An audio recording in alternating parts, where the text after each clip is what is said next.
अब value of perquisite कैसे निकालेंगे देखो. Where the motor car is owned or hired by the employer and it is wholly and exclusively in performance of his official duty. मुझे बताओ, अगर official duty के लिए car use हो रही है तो परक्विजिट होना चाहिए क्या? कोई बेनिफिट मिल रहा है क्या एम्प्लॉय को? नहीं मिल रहा है, तो लॉजिक क्या कहता है? परक्विजिट की वैल्यू आनी ही नहीं चाहिए, राइट? ठीक है, यहाँ पे देखो क्या लिखा है.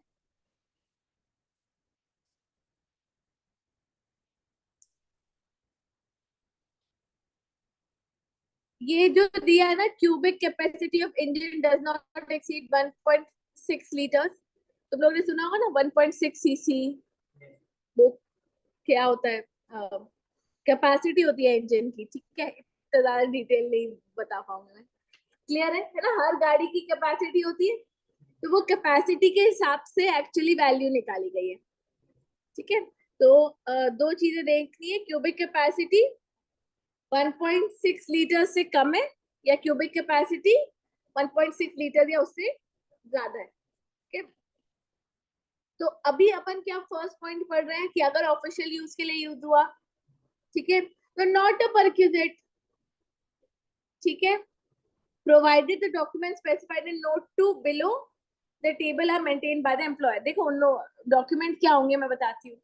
जो कार चलाते हैं ना ड्राइवर्स, वो एक लॉग बुक क्रिएट करते हैं. उनके पास एक बुक होती है, लॉग बुक. उसमें वो ये लिखते हैं कि वो कितने टाइम से कितने टाइम में कहाँ से कहाँ गए. ये सारे ड्राइवर्स मेंटेन करते हैं जो किसी और की गाड़ी चला रहे होते हैं ना. ठीक है, क्योंकि उनको डॉक्यूमेंट दिखाने पड़ते हैं, तो वही डॉक्यूमेंट अपन को भी दिखाना पड़ेगा, ये प्रूफ करने के लिए कि हमने कार को क्या किया है, ऑफिशियल यूज के लिए. ठीक है, सेकंड क्या बोल रहा है वो, is used exclusively for a private or personal purpose of the employee or any member of the household, and the running and maintenance expense are met and reimbursed by the employer. ठीक है, यहां से पढ़ो. Motor car is owned और hired by the employer and is exclusively used for private or personal purpose, और employer ही क्या दे रहा है, रनिंग और मेंटेनेंस का खर्चा भी. राइट, तो परक्विजिट की वैल्यू कैसे निकालेंगे देखो. Actual amount of expenditure incurred by the employer on running and maintenance of the motor car during the relevant previous year, including remuneration if any paid by the employer to the मतलब driver, as increased by the amount representing normal wear and tear of the motor car, and as reduced by the amount charged from the employee for such use. जो भी खर्चा employer ने किया, जो भी खर्चा उसने ड्राइवर को पे किया, ठीक है, और उसको रिड्यूस करेंगे बाय जो भी अमाउंट एम्प्लॉय से लिया जा रहा है. ठीक है, उधर पे भी क्या लिखा है, क्या सेम लिखा है?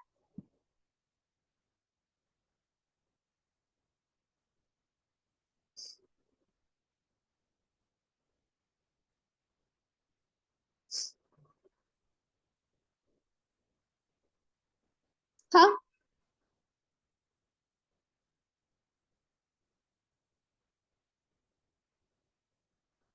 सेम लिखा है. ठीक है,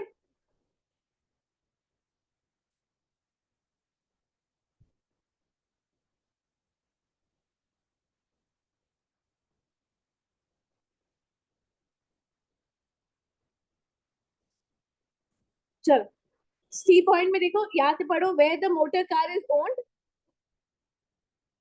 or hired by the employer and is part is used partly for the performance of duties and partly for private or personal purpose for his own or his members of his household. ठीक है, an expense on maintenance and running are made and reimbursed by the employer. ठीक है, तो कितना अपन को पर cubic लेना है, 1800 रुपए. अगर अब यहाँ पे क्यूबिक कैपेसिटी ध्यान में रखो, क्योंकि वहां ऊपर तक तो बिल्कुल सेम था, क्यूबिक कैपेसिटी क्या थी 1.6 लीटर्स तक या उससे ज्यादा, ठीक है। अगर 1.6 तक है तो 1800 रुपए महीना प्लस 900 रुपए जो ड्राइवर को पे किया, ठीक है। Is also provided to run the motor car. अगर ड्राइवर भी प्रोवाइड किया गया तो 900 रुपए और ऐड कर देंगे। और अगर 1.6 से ज्यादा है क्यूबिक कैपेसिटी गाड़ी की तो कितना लेंगे 400 प्लस 900 रुपए ड्राइवर, ये पर मंथ का होगा, ठीक है। अगर expense on running and maintenance for private और personal use are fully met by the एसोसी, मतलब उसने प्राइवेट का खर्चा खुद ही मेंटेन किया हुआ है, ठीक है, खुद ही पे किया हुआ है, तो कितना लेंगे हम 600 रुपए प्लस ड्राइवर का भी अगर दे रहा है तो 900 रुपए ऐड कर देंगे। बड़ी गाड़ी है तो बड़ी गाड़ी है मतलब 1.6 से ज्यादा है तो 900 प्लस 900 रुपए क्या कर देंगे ऐड कर देंगे, ठीक है।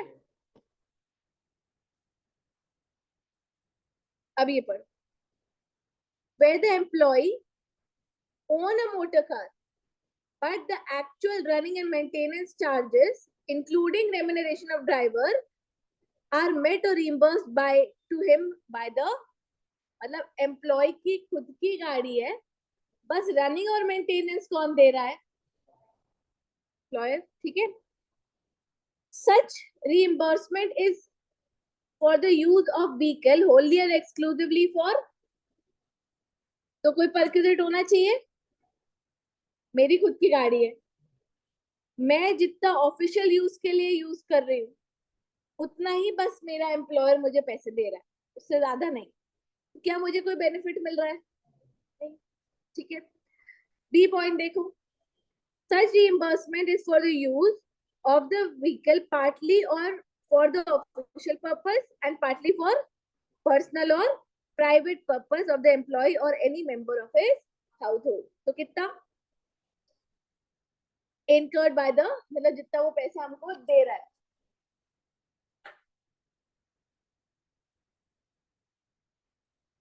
actual amount of expenditure incurred by the employer, ठीक है, and reduced by the amount specified in, वही होगा जितना रिकवर हो गया उससे, ठीक है, क्लियर है। थर्ड पढ़ो, where the employee owns any other automotive conveyance but the actual running and maintenance charges are met or reimbursed by the employer, any other automotive conveyance मतलब कार के अलावा क्या होगा कन्वेंस, नहीं बेटा बाइक स्कूटी वो वाला, बस तो थोड़ी ना मैं चलाकर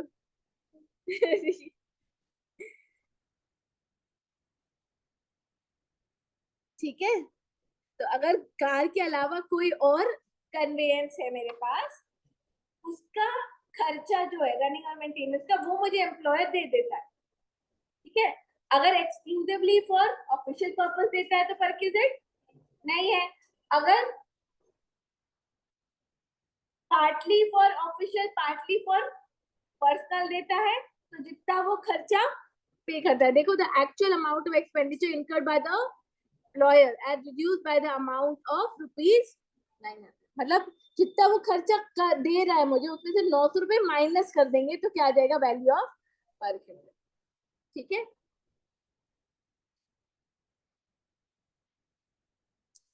where more than one motor car is provided, चलो, where one or more motor car are owned or hired by the employer and employee or any member of his household are allowed to use such motor car or all of any of such motor cars, ठीक है, otherwise done wholly and exclusively for the performance of his duty, official के अलावा उसको use करने मिल जाती है दोनों, ठीक है। the value of perquisite shall be the amount calculated in respect of one car as if the employee has been provided one motor car for use partly in the performance of duty and partly for private use, है ना, and the amount calculated in respect of other car as if he has been provided such car exclusively for private और personal. अगर दो कारें मिली हैं तो एक का वैल्यूएशन कैसे करोगे, पार्टली पर्सनल पार्टली ऑफिशियल वाले, वो जो अपन ने देखा 1800 और 2400 वाला, और दूसरे का क्या करोगे, फुली पर्सनल मान के वैल्यूएशन करोगे. समझ गए क्या? हाँ, डॉक्यूमेंट्स रीड करने की जरूरत नहीं है अपन को.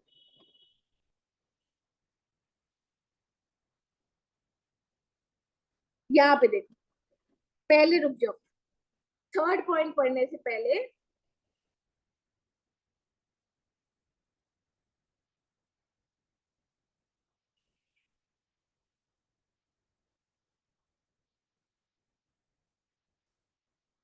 ये जो बी का पॉइंट था अपन ने रीड किया था, इसमें लिखा था कि रनिंग और मेंटेनेंस का खर्चा जो भी एम्प्लॉयर कर रहा है प्लस ड्राइवर को जो भी पे कर रहा है, right, increase by the amount representing normal wear and tear of motor car. मतलब जितना मोटर कार का वेयर एंड टेयर हो रहा है, मतलब जितना वो डेप्रिशिएट हो रही है, राइट. अब डेप्रिसिएशन कैसे निकालेंगे, नॉर्मल वेयर एंड टेयर कितना हो रहा है कैसे निकालेंगे, उसके लिए पढ़ो पॉइंट नंबर 3. पढ़ो. For computing the perquisite value of motor car, the normal wear and tear of the motor car shall be taken as per annum of the actual cost of the motor car.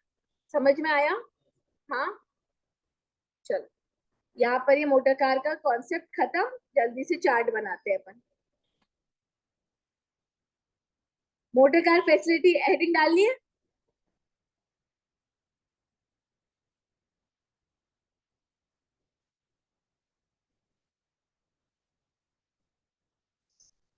उसके अंदर ए point डालो.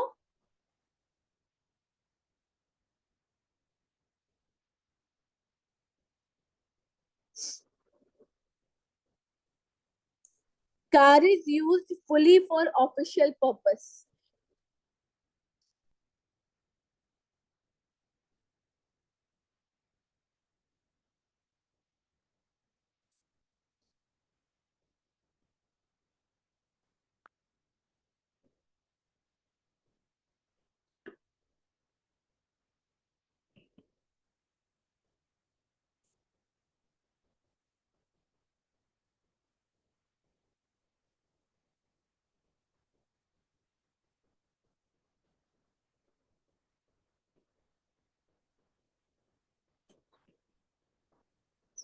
लिखो. It will not be treated as perquisite.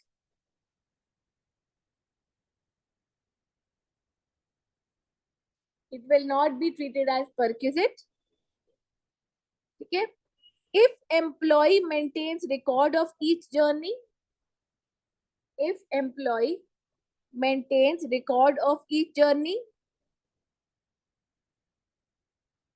and employer issues a certificate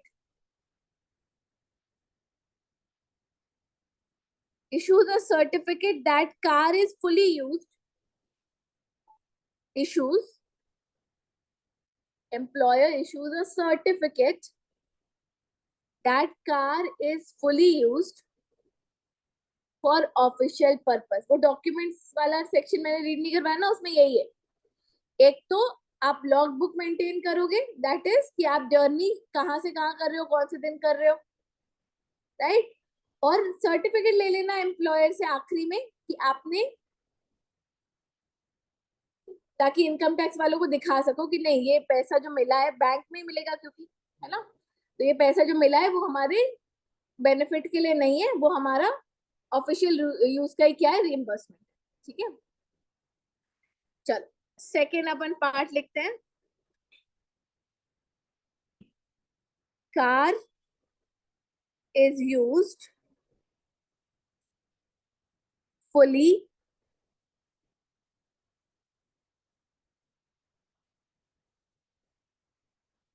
for personal purpose.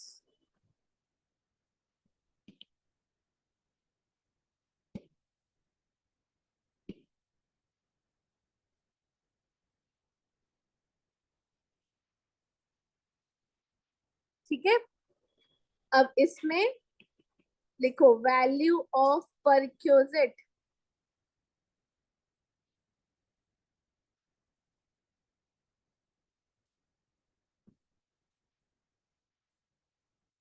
अगर car owned by employer है, depreciation का rate कितना लगाएंगे motor car पे? 10%।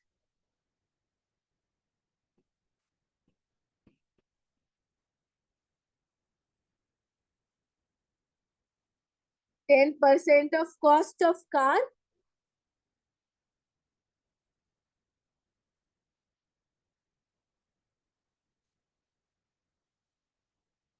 add salary to driver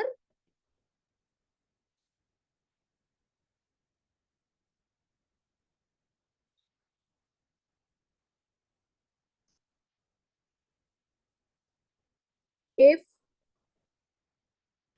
paid by employer, है ना, ड्राइवर की salary plus क्या पड़ा था इसमें, running and maintenance expense incurred by the employer,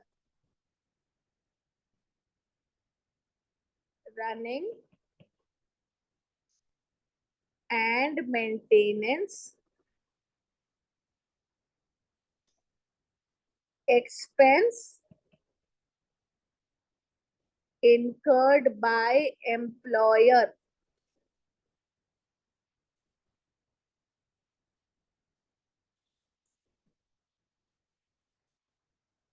ठीक है, 10% of cost of car, salary to driver plus running and maintenance, ये तीन चीजें लिखी थी उस चार्ट में। अगर हायर्ड बाय एम्प्लॉयर है कार, तो बेटा कॉस्ट ऑफ कार तो है ही नहीं ना, क्योंकि वो तो उसने खुद ही ली है। उस केस में क्या हो जाएगा, hire charges paid by, hire charges paid by employer plus salary to driver plus running and maintenance expense incurred by employer.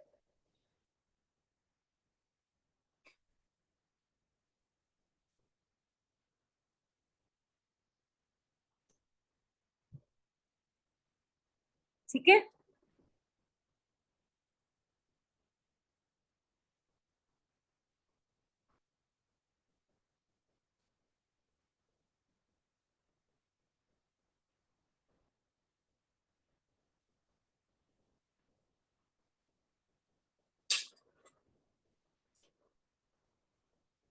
Done.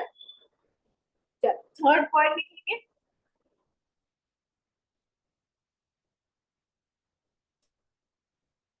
हो जाए तो बताओ।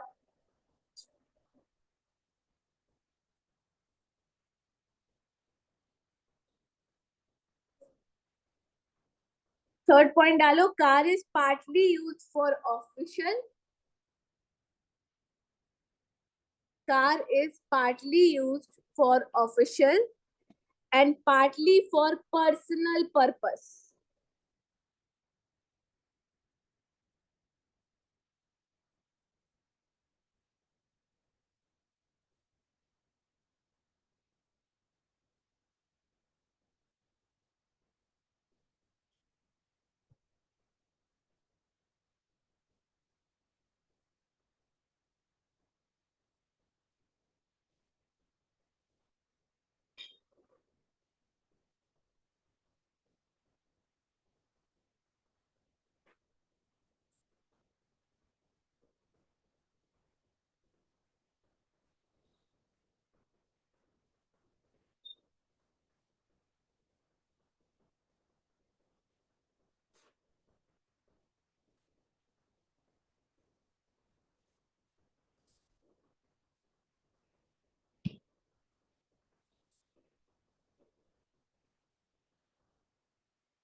चलो देखो, इसमें लिखो कार,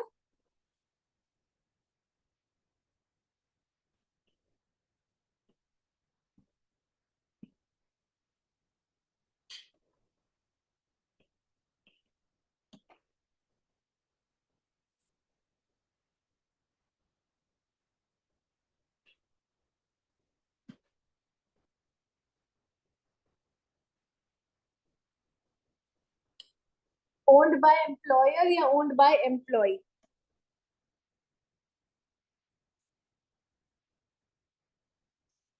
इसमें अपन ने दो पार्ट्स देखे थे, रनिंग एंड मेंटेनेंस,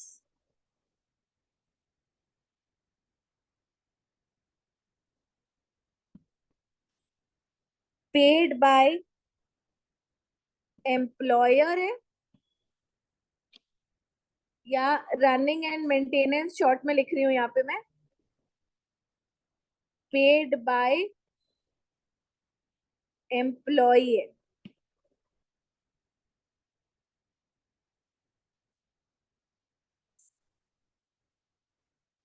अगर पेड बाय एम्प्लॉयर है, अपन ने क्या पढ़ा है उसमें,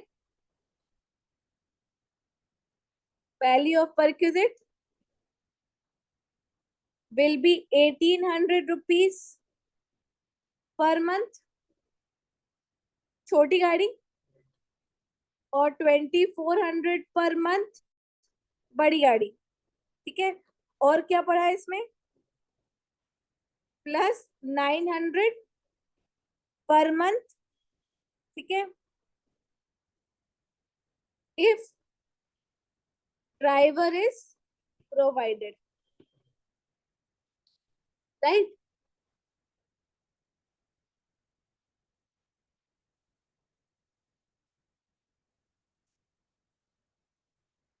छोटी गाड़ी क्या होगी, अप टू 1600 सीसी, बड़ी गाड़ी क्या होगी, 1600 सीसी। ठीक है,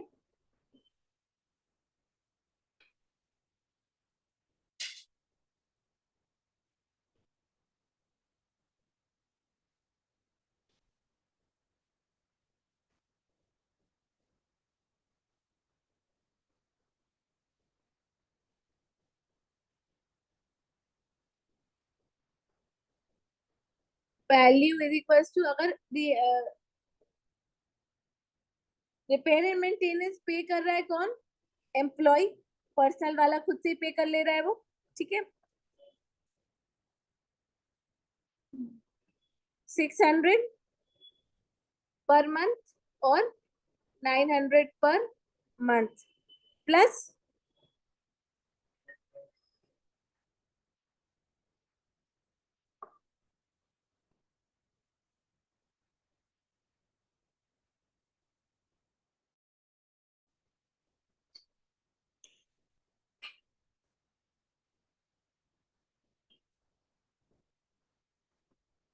ये छोटी गाड़ी है, ये बड़ी गाड़ी है,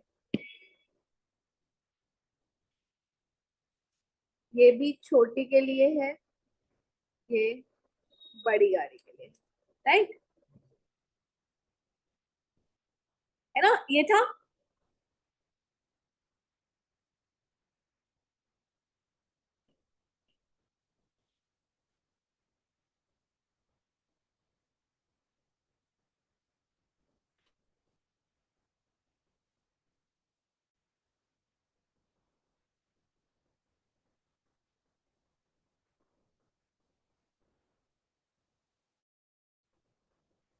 अगर ओन्ड बाय एम्प्लॉय है,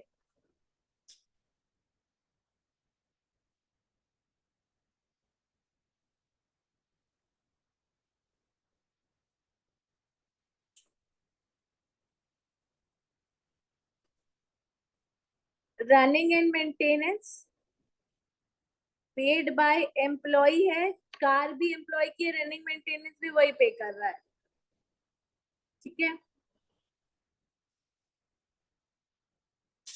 पर्सनल वाला वो खुद ही पे कर रहा है, सिर्फ उसको ऑफिशियल का भी अगर रिइंबर्समेंट मिल रहा है तो कोई बेनिफिट, नो परक्यूजिट।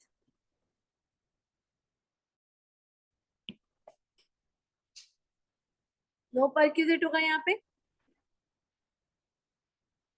अगर running and maintenance paid by employer है, ठीक है, तो यहाँ पर क्या करेंगे हम, वैल्यू लेंगे actual expense paid by employer. ठीक है, अच्छा यहाँ पर एक चीज मिस हो गई थी, मैं बता देती हूँ। यहाँ पे लिखा था ना ये, as reduce by amount specified in serial number 1C1। 1C1 का मतलब ये था, ये 1 का C का 1 है, 1800 और 2400। ठीक है, हम रिड्यूस करेंगे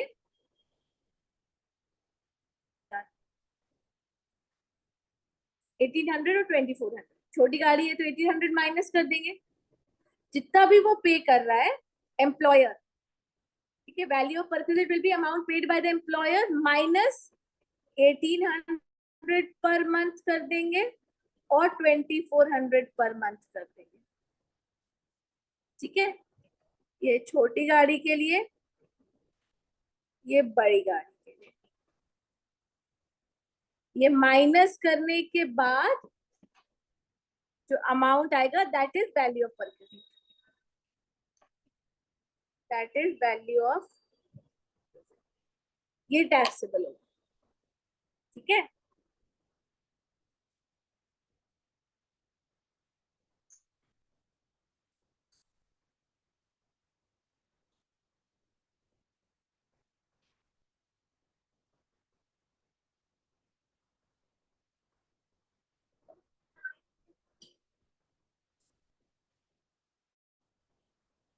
900 तो ड्राइवर के है ना बेटा, ड्राइवर अगर प्रोवाइड कर रहे हैं तो 900 ऐड करने हैं। ठीक है,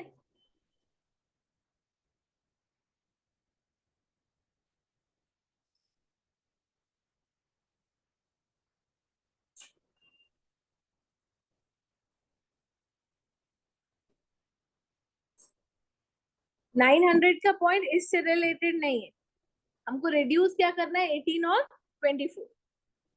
ठीक है, अब नोट डालो,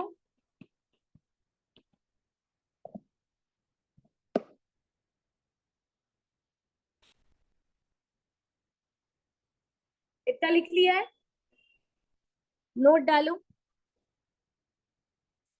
if more than one car is provided,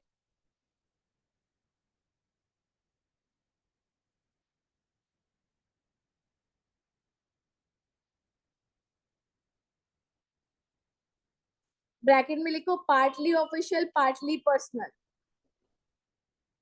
if more than one car is provided, bracket में लिखो partly official partly personal,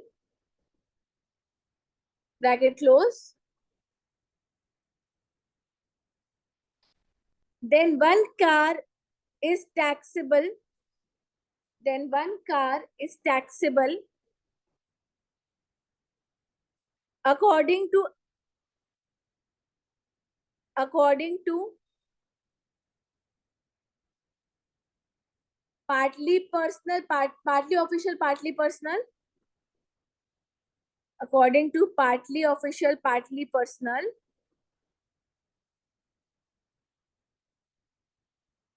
and other car is taxable, other car is taxable as per fully personal,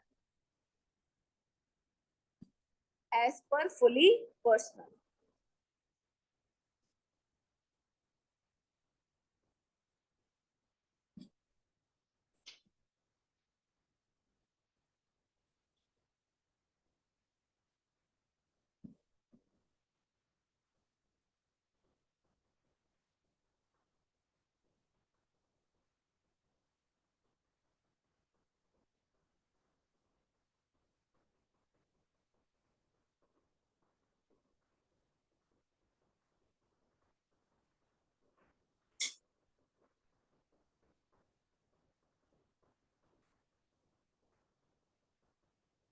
ठीक है,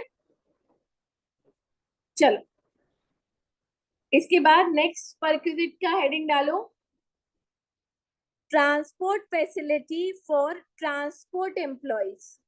ये वाला नहीं किया था ना अपन ने, देखो transport facility for transport employ.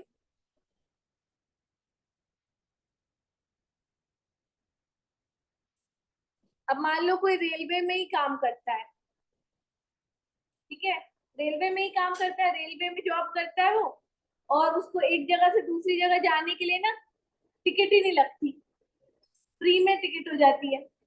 या कोई एयरलाइंस में ही काम करता है, उसको फ्री में टिकट मिलती है। तो transport facility for transport employ, समझ में आया? ठीक है, ब्रैकेट में लिख लो free ticket.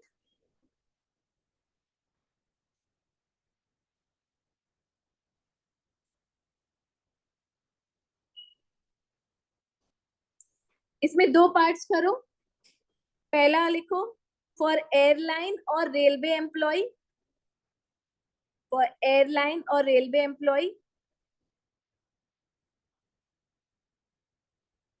fully exempt, for airline or railway employee fully exempt।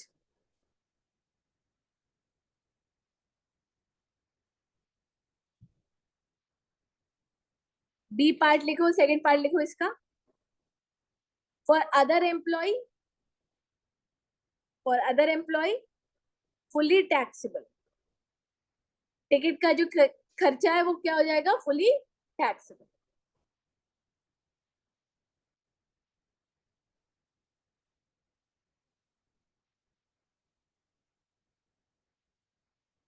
ठीक है,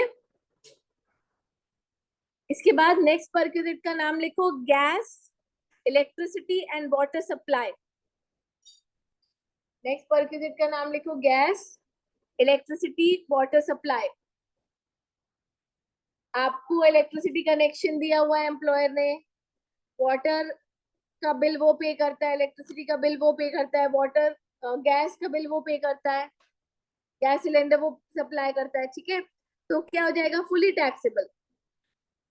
इतना बस लिखना है, इट इज फुली टैक्सेबल।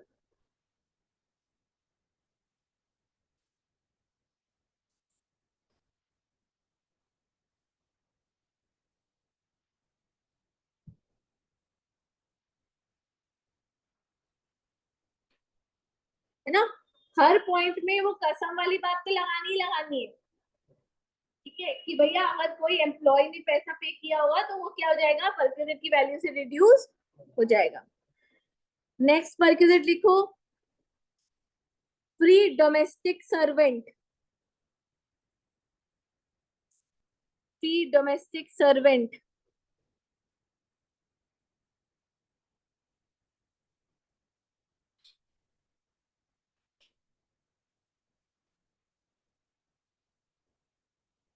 ठीक है, लिख लो फुली टैक्सेबल, बस इतना।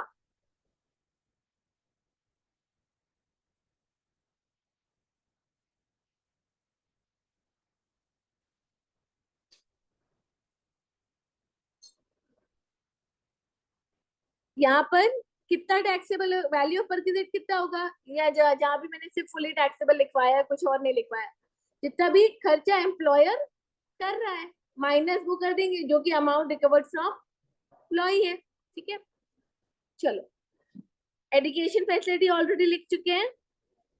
लास्ट परक्विजिट डालो, any other benefit of perquisite,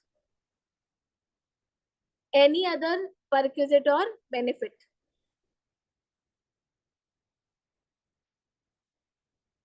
fully taxable ये भी,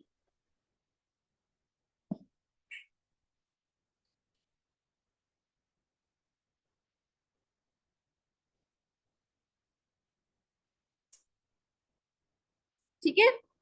अब हेडिंग डालो, स्पेसिफाइड एम्प्लॉय।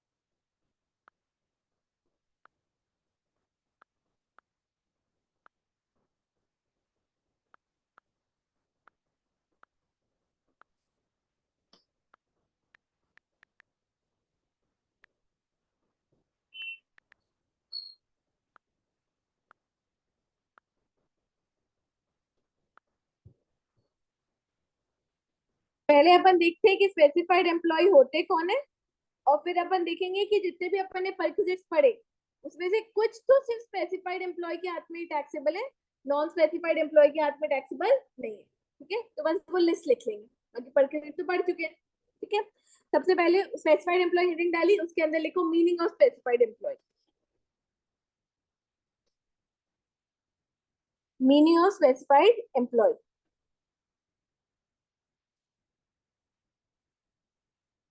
तीन लोग हैं देखो, एक दो और तीन। सबसे पहले तो अगर डायरेक्टर है कंपनी की तो वो स्पेसिफाइड एम्प्लॉय है। पहला पॉइंट लिख लो, एक director, director employ.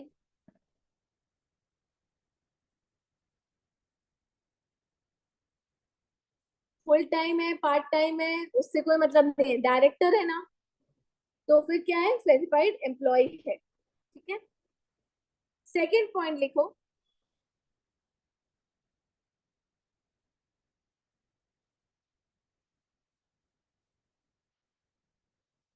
an employee who has an employee who has substantial interest in the company।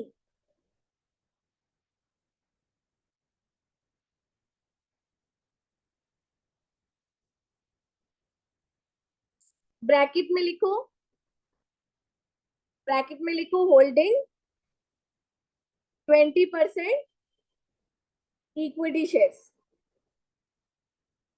अगर 20% इक्विटी शेयर में 20% की वोटिंग पावर है, 20% की ओनरशिप है, तो क्या है, सब्सटैंशियल इंटरेस्ट।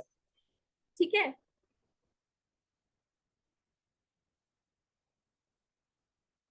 थर्ड लिखो,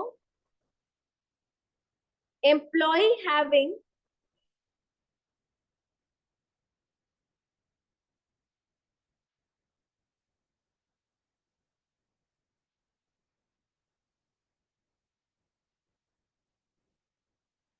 cash salary of employee having cash salary more than rupees 50,000 per month। Cash salary इसलिए लिखवा है क्योंकि देखो यहाँ लिखा है the above salary is to be considered exclusive of the value of all benefits और amenities not provided by way of monetary payments. Non monetary payments को इंक्लूड नहीं करना है, सिर्फ मॉनेटरी पेमेंट्स को जोड़कर देखना है 50,000 पर मंथ से ज्यादा मिल रहा है क्या, तो वो स्पेसिफाइड एम्प्लॉय है। ठीक है, डन।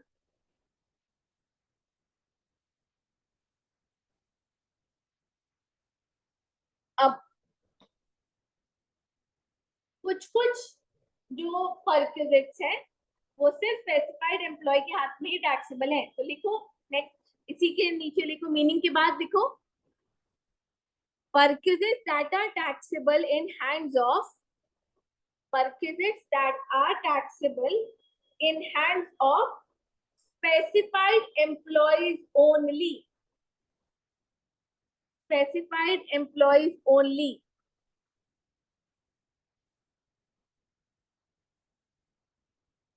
इसमें फर्स्ट पॉइंट डालो,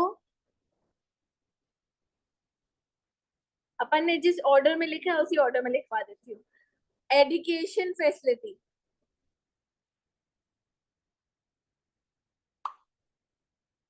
है ना, कंसेशनल एजुकेशन फैसिलिटी या फ्री एजुकेशनल फैसिलिटी किया था ना। उसके बाद सेकंड लिखो motor car facility,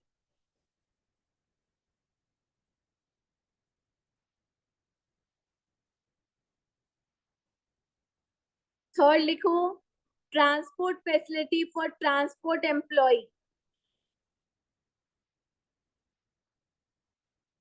transport facility for transport employ.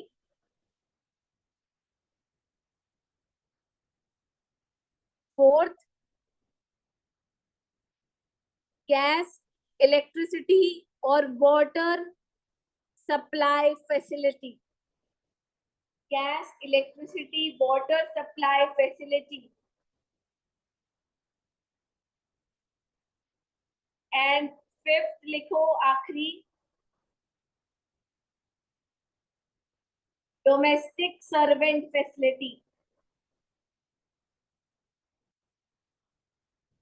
Free domestic servant facility, free कर लेना उसको, free domestic servant facility, right?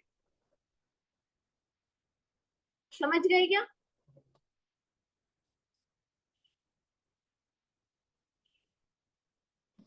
ठीक है, अब कुछ और पॉइंट्स अपन को लिखने हैं परक्विजिट से रिलेटेड, तो परक्विजिट का टॉपिक खत्म हो जाएगा, है ना? नोट डाल के लिख लो। ये स्पेसिफाइड एम्प्लॉय से रिलेटेड नहीं है नोट, ये परक्विजिट से रिलेटेड नोट है, ठीक है? स्पेसिफाइड एम्प्लॉय वाला टॉपिक खत्म।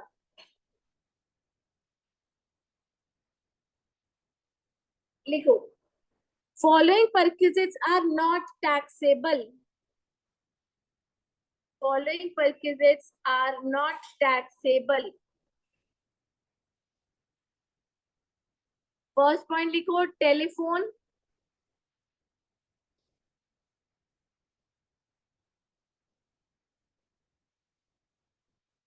टेलीफोन और मोबाइल बिल, टेलीफोन और mobile bill paid by,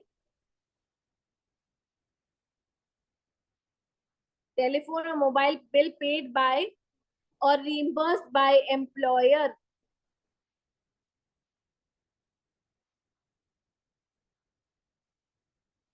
telephone bill और mobile bill paid by reimbursed by employer, ठीक है? हो गया।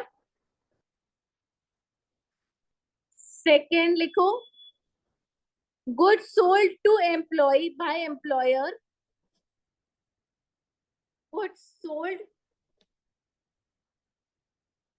to employee by employer at reasonable price।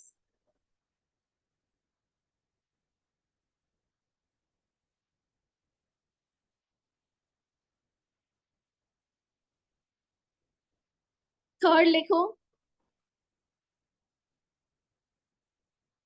Scholarship to employees children,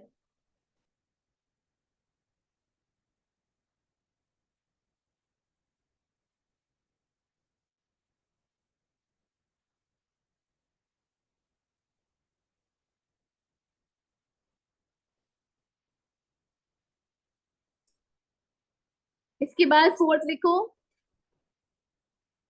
personal accidental policy, personal accidental policy premium paid by employer.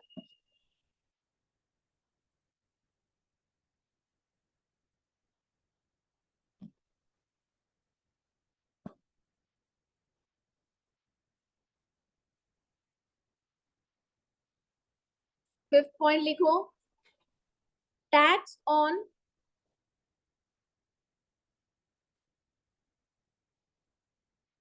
Non monetary perquisites, tax on non monetary perquisite paid by employer. देखो क्या कहने चाह रहे हैं आखिरी point में, non monetary perquisite salary है, employ के हाथ में, तो टैक्स किसको पे करना है? एम्प्लॉय को। बट अगर एम्प्लॉयर ने पे कर दिया तो एम्प्लॉय को और बेनिफिट मिल गया ना, परक्विजिट तो है एक्स्ट्रा बेनिफिट, बट ये भी टैक्सेबल एम्प्लॉय के हाथ में नहीं है, क्योंकि फिर वो टैक्स के ऊपर टैक्स लगता जाएगा ना, ठीक है? इसीलिए नहीं किया है इसको टैक्सेबल। क्लियर है? ठीक है। अच्छा, वो स्पेसिफाइड एम्प्लॉय वाले पॉइंट में ये क्लियर हुआ कि वो जो 5 चीजें लिखी है वो सिर्फ स्पेसिफाइड एम्प्लॉय के हाथ में टैक्सेबल होंगी और नॉन स्पेसिफाइड एम्प्लॉय के हाथ में टैक्सेबल नहीं होंगी। अगर याद नहीं रहेगा तो वहां लिख लेना, 5 चीजें जो लिखी है ना उसके नीचे एक छोटा सा नोट डाल लेना, these purchases are not taxable in hands of non specified employ. ठीक है।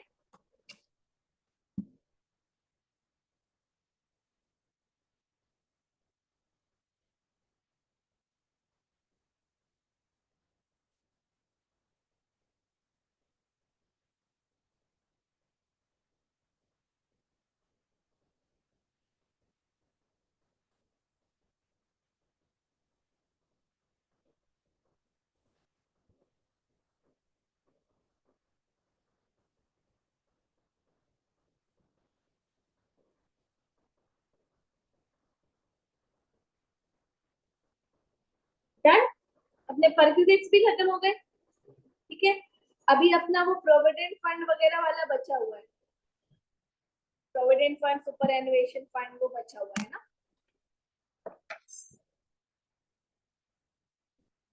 नेक्स्ट क्लास में करते हैं उसको।